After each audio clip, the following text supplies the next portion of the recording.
So, what do we need to change our strings? For starters, you're going to need strings. What kind of strings should you get? If you're playing acoustic guitar, make sure you get acoustic guitar strings. If you're playing electric guitar, make sure you get electric guitar strings. When you go to the guitar store, they're going to have loads of different materials that the strings are made out of and loads of different gauges of strings. As far as materials, it's all personal preference. There's not going to be a huge difference in the way that the strings act based on material. They're just going to sound a little bit different. As far as gauges go, it's really important that you stick with whatever gauge is already on your guitar.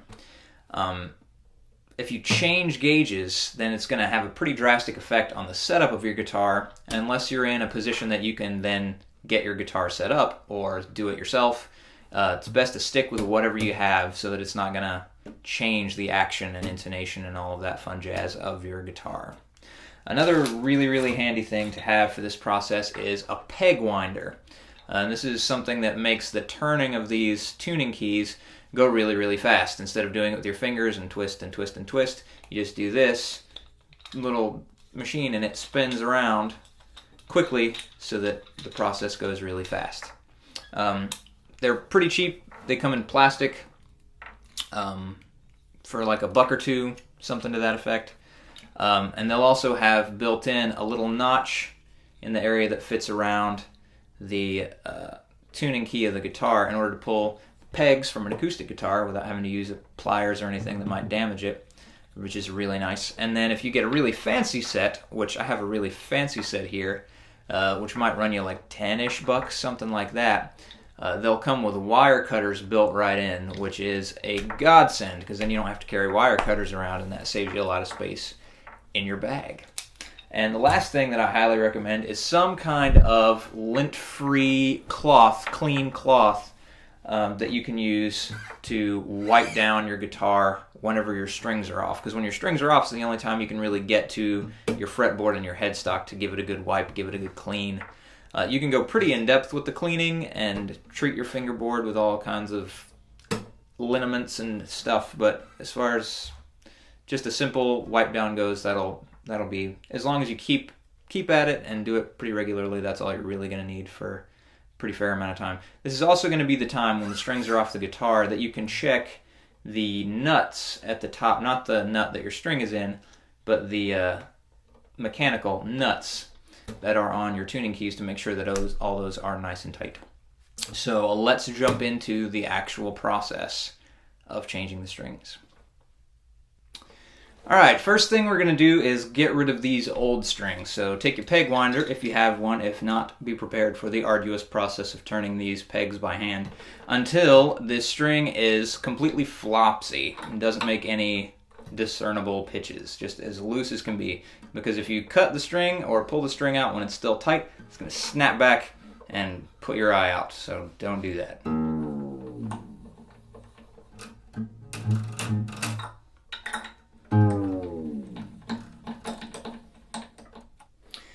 After your strings are nice and loose, you can come in with your wire cutters and cut all the strings off right about here. It doesn't really matter where you do it, it's just right there. You're not going to accidentally nick your fingerboard or your tuning pegs or something. Cut them all off and pull the long part of the string out through the bottom side of your guitar, however it is that they're planted in there. And then remove all of these little bits of string that are left on your tuning pegs off till nothing's left on your guitar. And then you can take your nice clean cloth and give it a wipe down on the fretboard, give it a wipe down up here, and make sure that all these nuts are nice and tight. If they're loose, now's the time to tighten them. Now that all the strings are off your guitar, it's time to put the new strings on your guitar. So first thing is first, make sure you get the right string. I've wasted a pack or two of strings in my time putting the wrong string in the wrong place. I usually start with the lowest string. It doesn't really matter which one you start with. I just do the low string because it's easy to identify. Now, if you have an acoustic guitar with pegs, you'll put it in just like you took it out. You'll put the string in, put the peg in, pull the string tight up against the peg. All other types of guitars, pretty much, you're just going to put the string through whatever kind of hole it was coming out of. So like Telecasters, Stratocasters, stuff like that, you're going to put it through the back of the guitar and then poke it out the front. On, excuse me, on Gibson style guitars, you'll put it through the base of the bridge and out the front of the bridge. And same on this style guitar that I have here, put it through the bottom of the bridge and pull it out the top of the bridge. So you do that part, and you pull it tight so that it's not going to slip when you're done, and then run it up to the tuning peg, put the string through the eye of the tuning peg, and when that's done, you're going to pull it tight there as well. But don't start turning the tuning peg just yet. At this point, we need to decide how much slack to leave down here in the string so that when we start winding the string around this post, we have enough turns around the post to keep the string fixed firmly in place and to make sure that it has enough downward angle at the nut in order to give it good contact with the nut and give you good tone and sustain and all of that fun jazz. So it really, how much length you make depends on the size of your peg head, how much room you have to wind the string around it, and also which string it is. The fatter strings are not going to be able to fit as many turns on here as the thinner strings are going to be able to fit. So for the fattest E string, I usually shoot for around 2 complete turns around the peg head. And the way that I measure that, and it may take you a time or two of dealing with your own guitar in order to do that, is I pull the string tight against here so that there's not much slack here. And then I pull my finger along the length of the string until I get to right about the next peg here. And that might actually be just a little too much for a lot of guitars, so maybe a little in front of this peg here.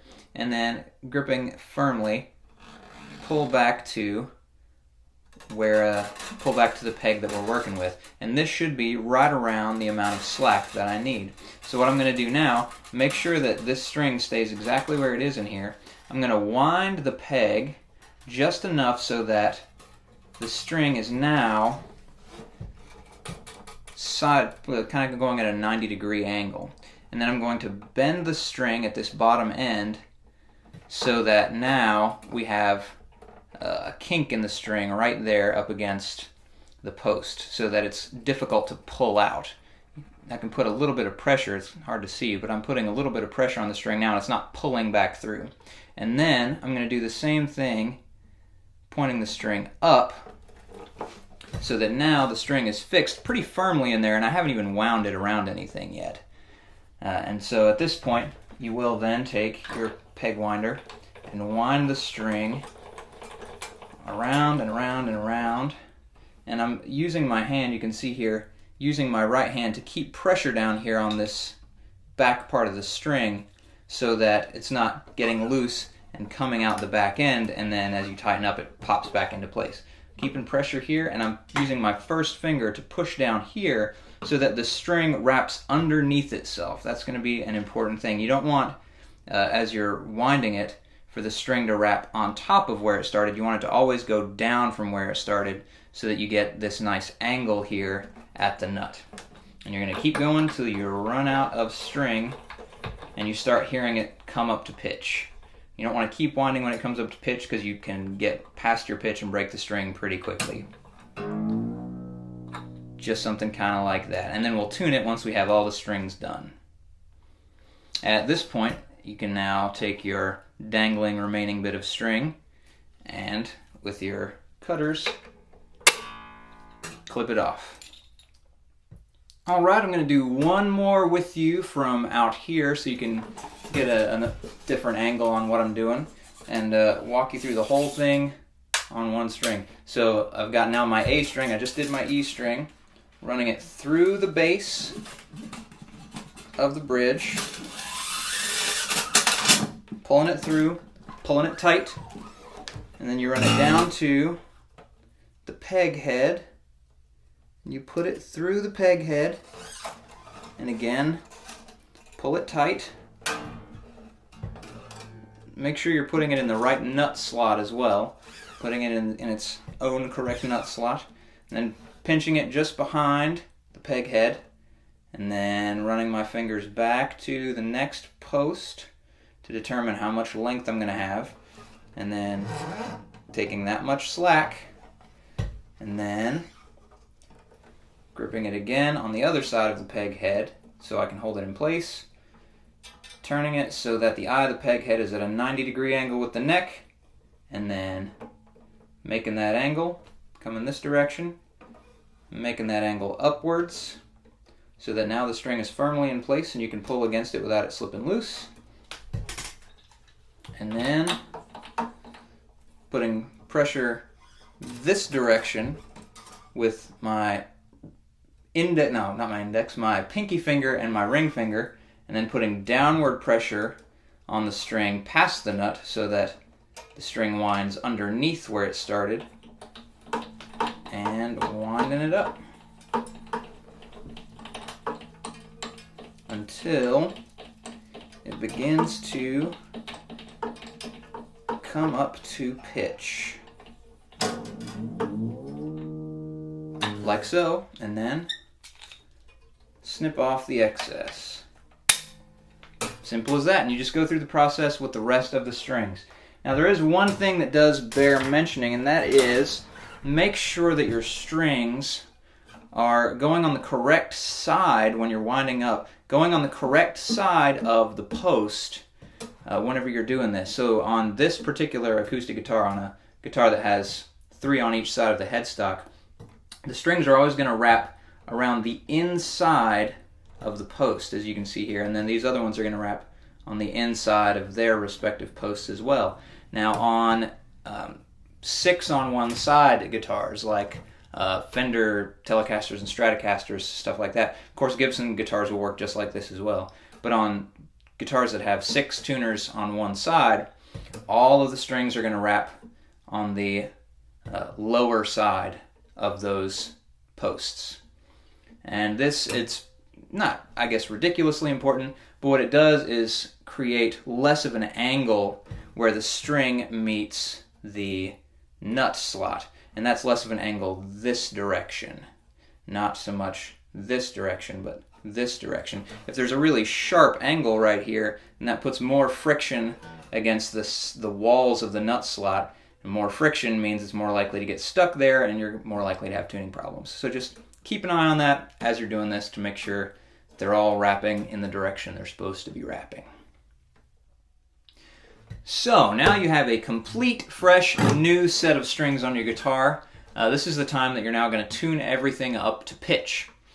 And you're going to notice it's going to be kind of tricky to get everything up to pitch. You're going to tune all your strings to the right place, and when you look at the string you started at, you're going to notice it's way out of tune again. So you're going to retune all your strings, and you're going to notice it's pretty far out of tune again.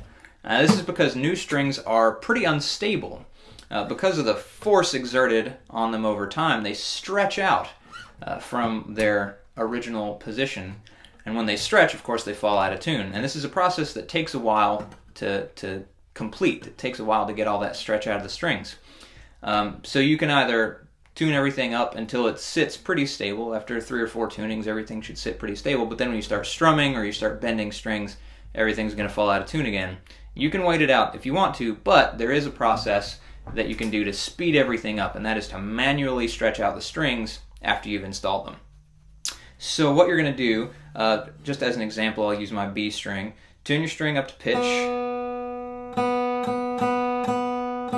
And mine was still just a little bit under because I've been sitting here for a minute, and it's already fallen out of tune. So you're going to tune your string up to pitch, and then you're going to take hold of it at about the 12th fret, somewhere around there, about halfway along the length of the string.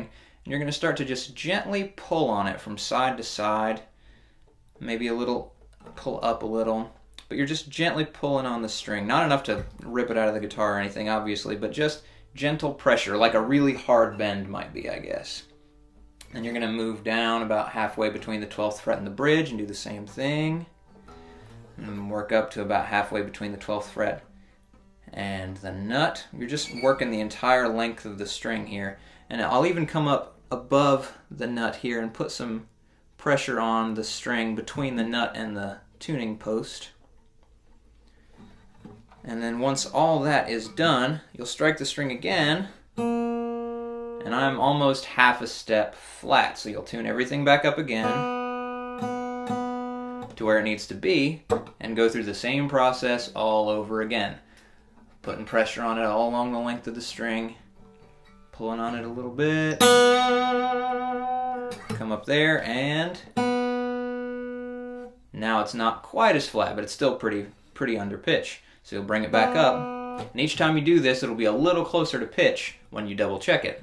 And you're going to keep doing that process until you can check your pitch and it's in tune, and then you stretch it, hit it again, and it's still in tune, which that wasn't, but you're going to keep going until it is still in tune. And you're going to do that with all of your strings, and that will mostly eliminate your break-in process.